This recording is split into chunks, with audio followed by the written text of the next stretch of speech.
All right, Shalom. This is the brother Nahoya from the GMS Orlando camp. I want to start off by giving all praise, honor, and glory to Yahweh, Ba'ashem, Yahweh Shai, Ba'ashem, Makakudash. Give honors to the apostles and the elders of Great Millstone, who are the elders of Yasha Allah, and a sincere salutation to all you Akim, who are preaching this word and believing this word in all truth and in sincerity.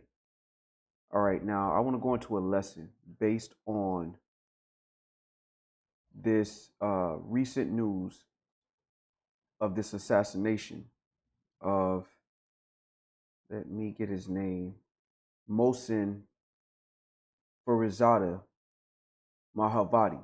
All right, and this was a nuclear scientist of Iran. All right, today he was assassinated.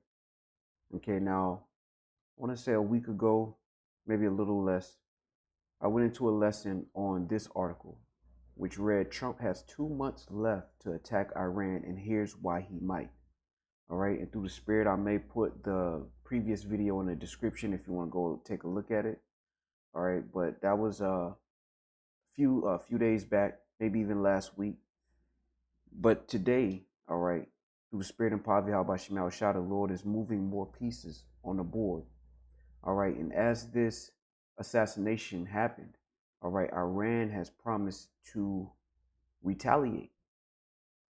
All right now it's unclear who is responsible, but Iran has promised to retaliate. All right, and keep in mind, this comes on the heel of their second most powerful individual, Soleimani, I believe his name was, being assassinated in January.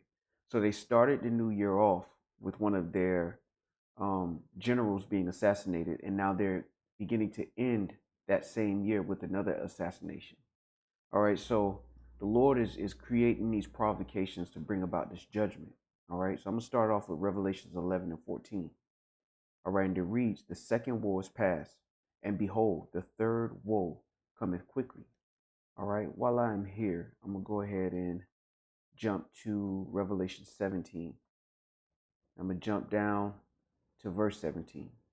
And it reads, for Yahweh Shema Shah put in their hearts to fulfill his will, and to agree, and give their kingdom unto the beast, until the words of Yahweh Shema Shah shall be fulfilled. And the reason that I want to bring that out is because the Lord is beginning to break apart these alliances, all right, these peace treaties, all of these so-called deals that the nations have made to keep the little peace that they had. The Lord is beginning to tear at it, all right, in an effort to make these nations rise up to battle, all right, because ultimately that is what's going to happen, all right. As a matter of fact, this is Joel, but I'm going to jump to the point before I really get deep into Joel. All right, it's Joel chapter 3 and verse 9. And it reads, proclaim ye this among the Gentiles. Prepare war. Wake up the mighty men. Let all the men of war draw near. Let them come up. Beat your plowshares into swords, and your pruning hooks into spears. Let the weak say, I am strong. Assemble yourselves and come, all ye heathen, and gather yourselves together round about. Thither cause thy mighty ones to come down, O Yahweh Shema Shai. Let the heathen be wakened and come to the valley of Yahweh Shaphat, for there will I sit to judge all the heathen round about. And the beautiful thing about the Lord's counsel is that he's using these assassinations, these sanctions, and all of these different tools to provoke these nations to believe that they're protecting their own interests, that they're protecting themselves. And really, all of these things are being done so that the Lord can bring all of these nations into one place, bring their armies into one place where that judgment can commence. All right. And this is yet one other piece, all right, to that puzzle to bring all of these nations to the valley of Yahweh Shaphat. All right. So I want to read into these two articles in particular. All right. I want to start off with this one. All right. And it says, Criminal Act. Ex-CIA chief urges Iran to wait on return of responsible U.S. leaders before reacting to nuclear scientist killing. All right, now remember, this article came out on the 12th of November. And many people, all right, many analysts speculated that Trump would use this opportunity these last few months of his office, all right, along with the state of Israel, that they would use this opportunity as an opportunity to attack and establish Israel more firmly in the Middle East.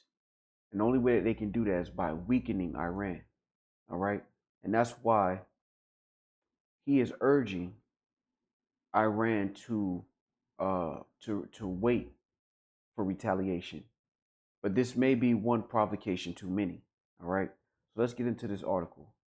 All right, it says former CIA Director John Brennan has commented on the killing of a top Iranian nuclear scientist by urging Tehran to wait for return of responsible American leadership before taking retaliation against suspected perpetrators.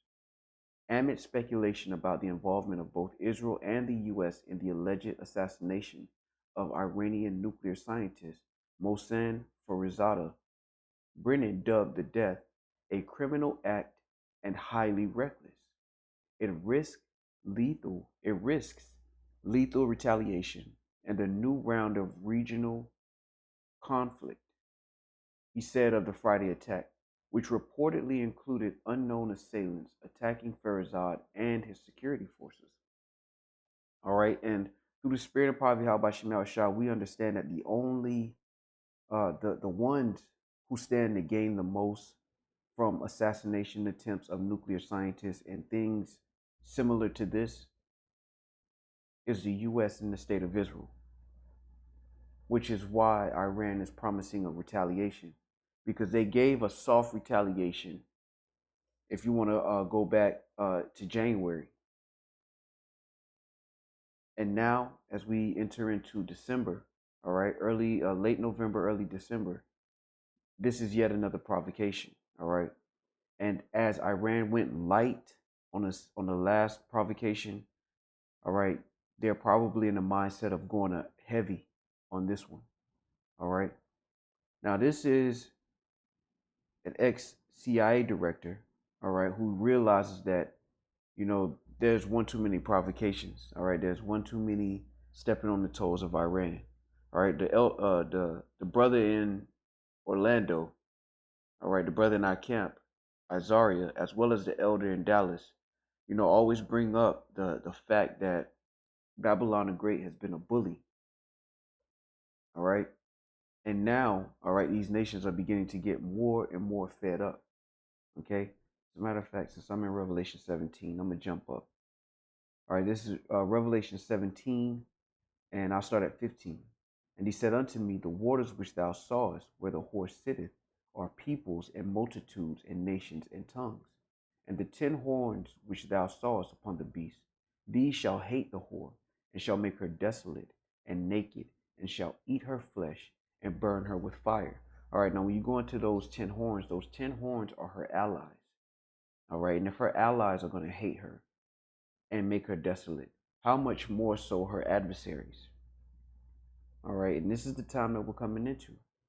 All right, so let me give you some background on what happened with this assassination attempt. All right, it says leading Iranian nuclear scientist Mohsen Farizadeh Mahavadi was fatally injured in an ambush on his car outside the capital of Tehran on Friday, before dying from his injuries in hospital, Iran's defense ministry has confirmed. Unfortunately, the medical team did not succeed in reviving him, and a few minutes ago, this manager and scientist achieved the high status of martyrdom after years of effort and struggle, the statement said. Farizadeh was attacked during an armed clash between his bodyguards and unknown assailants in Absard City, Tehran, province, Mer, news reported. The attack involved at least one explosion and a shootout, it added. The scientist was rushed to the hospital by a helicopter after the attack, but died from his injuries. The Atomic Energy Organization of Iran first denied the claims, with spokesman Razad Kamalvandi saying that all nuclear scientists were safe. Farizadeh and his bodyguard were reportedly targeted by a suicide attacker at the entrance of Absard town. The scientist was struck by gunfire after his car was stopped by an explosion at Mustafa Khomeini Boulevard, according to IFP news agency.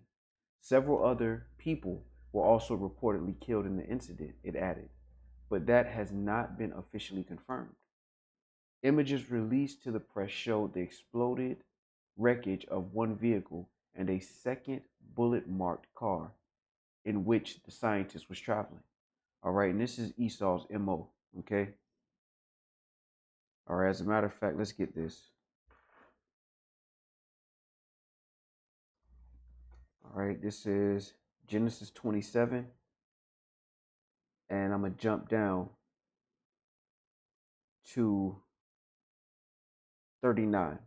All right, I'm going to start at 38. And Esau said unto his father, Hast thou but one blessing, my father? Bless me, even me also, O my father. And Esau lifted up his voice and wept. And Isaac his father answered and said unto him, Behold, thy dwelling shall be the fatness of the earth, and of the dew of heaven from above. And by thy sword shalt thou live, and shalt serve thy brother. And it shall come to pass, when thou shalt have the dominion, that thou shalt break his yoke from thy neck. All right, and the reason I say that this is Esau's MO is because by the sword is how Esau maintains his supremacy, if you will. All right, this is how he maintains his rulership. All right, now with America, you have the CIA, all right, the Central Intelligence Agency. But in Israel, you have a similar agency called Mossad. And these are basically black ops, secret off the book missions to maintain the power that Esau has right now. All right. Now, when you go into this word sword, all right, it is karab, all right. And it says sword, knife, tools for cutting stone, all right. And it says also a cutting instrument from its destructive effect, all right. And that's exactly what Esau uses. And his tongue is known as a sword. All right, so this is yet another move, but Yahweh Shemel Shah is putting these things in place, all right, that Iran may feel justified and all these other nations may feel justified in going into war, all right, because whether it be these sanctions or most importantly, these provocations by killing citizens of other nations, the Lord is bringing Ww3 to the doorstep of the planet, all right, not just Babylon the Great. All right, now this is the foreign minister of Iran, and this is his statement. All right, it says terrorists murdered an eminent Iranian scientist today. This cowardice, with serious indications of Israeli role, shows desperate warmongering of perpetrators. Iran calls on international community and especially EU to end their shameful double standard and condemn this act of state terror. All right, because everybody's waking up to Esau Edom being the devil, man. Everybody's waking up to it. And it's a double standard. All right, let's get this. All right, this is Job 20, and I'm going to jump down to verse 4. And it reads, Knowest thou not this of old, since man was placed on earth, since man was placed upon earth, that the triumphing of the wicked is short, and the joy of the hypocrite but for a moment. Why? Because Esau Edom has been able to go around the earth, killing people, selling drugs, all right, taking people's land, all right. And then the moment anybody else tries to use his blueprint, all right, he labels them a terrorist. And that's why Zarif, which is the prime minister of Iran, said that it's a double standard. And really, it's a double standard because a hypocrite is in rulership. And that is Esau Edom, the so-called white man, as a nation of people.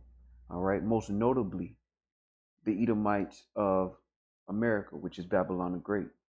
All right. The whore that sitteth upon many waters. And eventually, all right, these nations are going to begin to fight. All right. They're not going to just sit down and lay down and take it. All right. As a matter of fact, that reminds me. This is Isaiah 14 and verse 9. And it reads, Hell from beneath is moved for thee to meet thee at thy coming. It stirreth up the dead for thee, even all the chief ones of the earth. It hath raised up from their thrones all the kings of the nations. All they shall speak and say unto thee, Art thou also become weak as we? art thou become like unto us. All right, because in the midst of all of this, right, Babylon the Great is increasing in COVID cases. All right, so while Trump is desperately trying to um, create a beautiful situation, so to speak, for Israel, the state of Israel, by sanctioning Iran, by attacking Iran, Babylon the Great itself is suffering inside, and all the nations recognize that. And that's why you're going to have these nations reach that understanding of this is our opportunity. But what that really is the Lord gathering all the heathens for the day of judgment. All right, gathering them into the land of the valley, I should say, of Yahweh Shaphat. All right, now this is Joel 3:1, and I'm gonna start at the top. And it reads, "For behold, in those days and in that time, when I shall bring again the captivity of Judah and Jerusalem." And how is the Lord doing that? By giving us this knowledge, wisdom, and understanding, beginning with the hopeful elect. All right, beginning with the elect, Lord willing, we're a part of that number. All right, that's how the Lord is bringing back our captivity. Like it says in Baruch, the second chapter, you know what, and now grab it. You know, in the land of our captivities, we will remember ourselves. And that is one way, that is the beginning of how the Lord is going to call back our captivity. All right, because at the self same time, the Lord is going to begin to afflict the nations. All right, now this is Baruch, the second chapter, and I'm going to start at 30. And it reads, "For I knew that they would not hear me, because it is a stiff-necked people. But in the land of their captivities they shall remember themselves, and shall know that I am the Lord their power. For I will give them an heart and ears to hear, and they shall praise me in the land of their captivity, and think upon my name." All right, so while the Lord is calling back our captivity, all right, through giving us this knowledge, wisdom, and understanding, and we sing praises to the Heavenly Father, we declare the Lord's marvelous acts in the land of our captivity. The Lord is hearing that, and that sweet savor from the prayers are entering into the nostrils of the Heavenly Father. All right. And we know that because the Lord is beginning to gather these nations through acts like this. All right. So I'm going to continue on in Joel because this is really what it's about. All right. It's about the Lord bringing to pass these prophecies and judging these nations. All right. In Deuteronomy, the Lord told these nations to rejoice because he would have revenge. All right. As a matter of fact, let me grab it. All right. This is Deuteronomy chapter 32. And I am going to jump down to verse 43. All right. And it reads, "Rejoice, O ye nations, with his people, for he will avenge the blood of his servants, and will render vengeance to his adversaries, and will be merciful unto his land and to his people." All right. And this is how it begins. All right. According to prophecy. All right. The Lord is gathering these nations and provoking these nations by having Esau, particularly Trump, who's in power right now, use his last 2 months of rulership for absolute destruction. And that's why the ex-CI agent said this, man. Again, he said, "Wait for the return of responsible American leaders." All right. And he called this, he said, let me get it. He called the act a criminal act and highly reckless. All right. Why? Because he knows that this is going to provoke Iran, all right, who is a nation with nothing to lose, all right, to get this war started. All right. Verse 2 reads, "I will also gather all nations and will bring them down into the valley of Yahweh Shaphat, and will plead with them there for my people and for my heritage Israel, whom they have scattered among the nations and parted my land. And they have cast lots for my people, and have given a boy for an harlot, and sold a girl for wine that they might drink. Yea, and what have ye to do with me, O Tyre and Zidon, and all the coast of Palestine? Will ye render me a recompense? And if ye recompense me, swiftly and speedily will I return your recompense upon your own head. Because ye have taken my silver and my gold, and have carried into your temples my goodly pleasant things. The children also of Judah and the children of Jerusalem have ye sold unto the Grecians, that ye might remove them far from their borders." And what the Lord is doing is he's going through the laundry list of causes and reasons for the destruction that's about to happen. All right, because it started off with the Lord gathering all these nations, right, to judge them for his heritage sake. All right, the same Negroes, Latinos, Native Americans that abide in the worst parts of every city, all right, the worst parts of every country. All right, for their sake, the Lord is beginning to recompense these nations. All right, and the Lord is going through details of why this is about to happen. All right, as a matter of fact, I do want to get this from the commentary from David Guzik. All right, and this is concerning Joel 4-8. All right, and I just want to get this point right here because it proves a lot. It says a lot. All right, it doesn't prove anything, but it says a lot about where we are in the time of Yahweh Shema Shai's agenda. All right, now starting here, you can see what I just highlighted. It says, no, I'll start up at A. All right, it says, will you retaliate against me? All right, it says, God virtually challenges the nations to come against him or his people. He vows to return your retaliation upon your own head to those who come against him or his people. All right.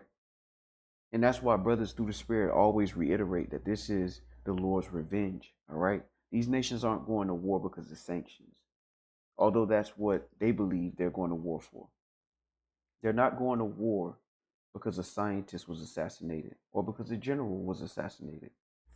All right. They're not even going to war because America was the bully on the earth. All right. They're going to war because the Lord is going to take revenge on them. All right. For what they have done to his nation. All right. Beginning with Yahweh Shah HaMashiach. All right. So continuing on in the commentary, it says judgment is about the only aspect of God's plan of the ages that is plainly logical.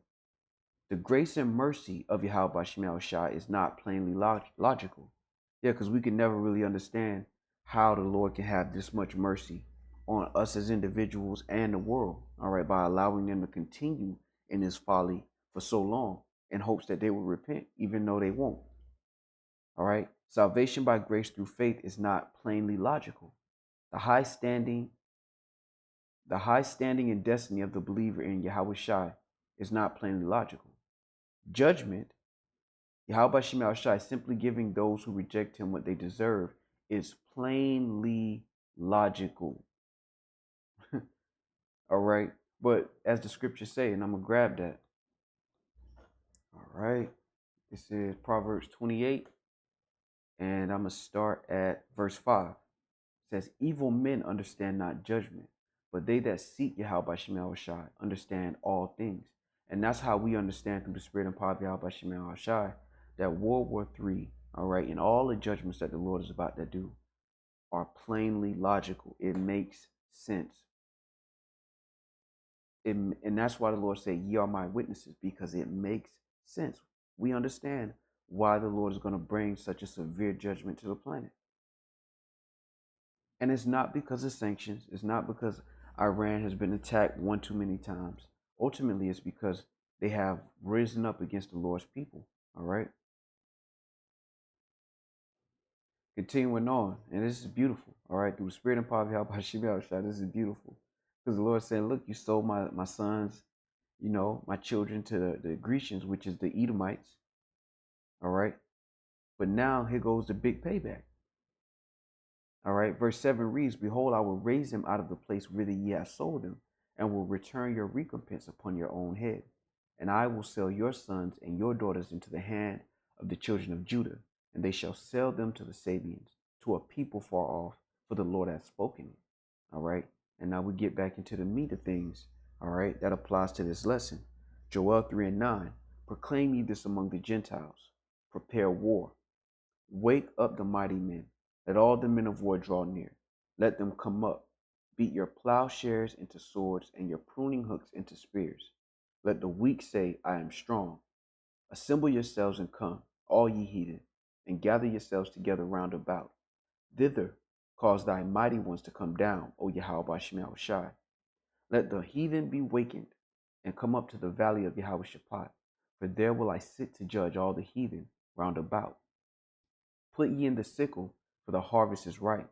Come, get you down, for the press is full, the fats overflow, for their wickedness is great. Multitudes, multitudes in the valley of decision, for the day of the Lord is near in the valley of decision. All right, and this is the time that we're coming into, all right? In the midst of everything else, all right? The people of the world right now is like, as if this isn't as if we're not going through enough. Now you got this on your plate as well, man. All right, the Lord said tariffs will make them afraid on every side. He said this will be like a breach. And that's exactly what we are experiencing through the spirit and power of Yahweh Shemel Shai, man. All right. Matter of fact, I want to see if I can grab that in Isaiah really quick. Yep. This is Isaiah 30 and 12. All right. And it reads, Wherefore thus saith the Holy One of Yashar'Allah, because ye despise this word, and trust in oppression, and perverseness, and stay thereon. Therefore this iniquity shall be to you as a breach ready to fall, swelling out in a high wall, whose breaking cometh suddenly at an instant. And all of these judgments are pouring down, man, suddenly at an instant. All right, and the Lord is talking to our people who trust in oppression. Here it is. The Lord is showing you that the ship is sinking. All right, that the enemies of Babylon are beginning to get fed up, that they're moving in closer, they're getting more aggressive, more confident. And while this ship is sinking, you have our people who are fighting for rooms on this ship. And the Lord said very plainly, and I'm going to get it again, Isaiah 30 and 12, Wherefore thus saith the Holy One of Yashar'Allah, because ye despise this word, and trust in oppression and perverseness, and stay thereon. When this World War III break out, you're going to get caught in the midst of it, along with all the other plagues.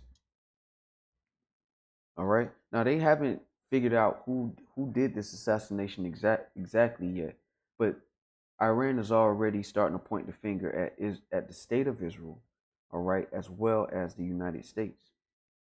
All right. Now look at this. It says Mossad at work. Twitter explodes with speculation of U.S. and Israeli involvement after killing of top Iranian scientists. All right. It says, while it remains unknown who is responsible for the killing of top Iran nuclear scientist Mohsen Farizad Mohammadi, commenters on social media are already blaming Israel's Mossad, with some even theorizing a Trump connection. All right, because remember, going back into this article, Trump has 2 months left, and policy is going to change in the Middle East when Joe Biden gets in office. All right, he's going to return to the Iran deal. Most people suspect or speculate that he's going to return to that deal. And if he does, that's going to put the state of Israel in a disadvantage, as they put it. As a matter of fact, they put it that it's going to be imminent war if America returns to the Iran deal. All right, and this is through the Spirit. I believe through the Spirit, that this is Iran's or the state of Israel and the Trump administration's last attempt. All right, these next few months is their last attempts at holding that power and that agenda that's been pushed 2-3 years in the making. Because in their mind, they spent 2-3 years coming up with this deal, sanctioning Iran to give the state of Israel more power, just to watch it all crumble in a matter of months. And again, all of these things is for one purpose and one purpose alone, that the will of Yahweh Shemel shall be accomplished on these nations. All right, because the attack on the Iranians, which are the Persians, all right, and if Iran retaliates, which are the Persians, there's a bigger adversary, a bigger adversary behind that, all right, which is going to drag all these nations into war. All right, now this is Ezekiel chapter 38, and I'm gonna start at 2. I'm gonna start at 1. And the word of Yahweh Shemel Shah came unto me, saying, Son of man, set thy face against God, the land of Magog, the chief prince of Meshech and Tubal, and prophesy against him. and say, Thus saith Yahweh Shemel Shai, Behold, I am against thee, O God, the chief prince of Meshech and Tubal. All right, and keep in mind, this is Russia. All right, when I say the bigger force that's at play behind this, it's Russia. All right, and the Lord is going to bring this out. It reads, And I will turn thee back and put hooks into thy jaws, and I will bring thee forth in all thine army, horses and horsemen, all of them clothed with all sorts of armor, even a great company with bucklers and shields, all of them handling swords.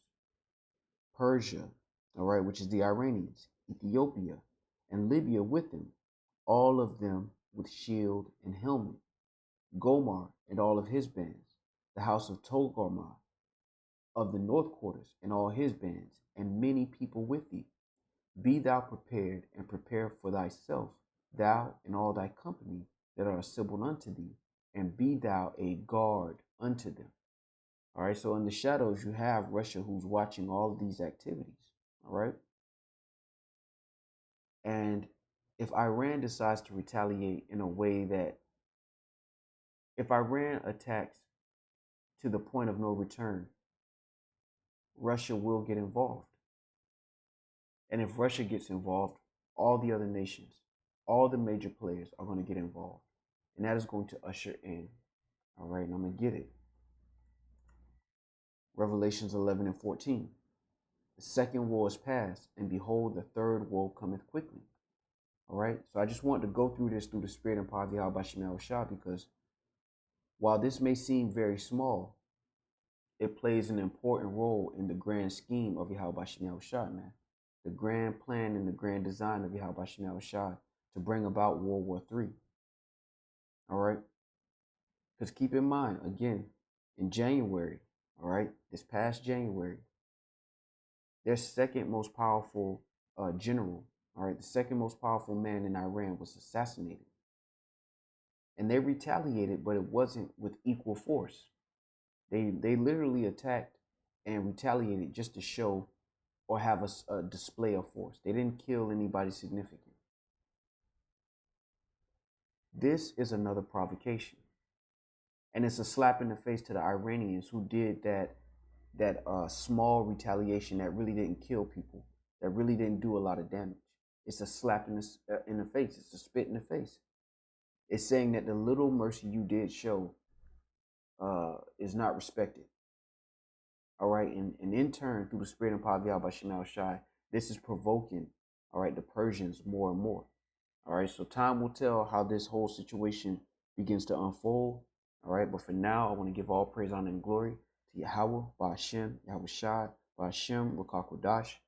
That belongs to the apostles and the elders of Great Millstone, who are the elders of Yasha Allah, and the sincere salutation to all you Akim, who are preaching this word and believing this word in all truth and in sincerity.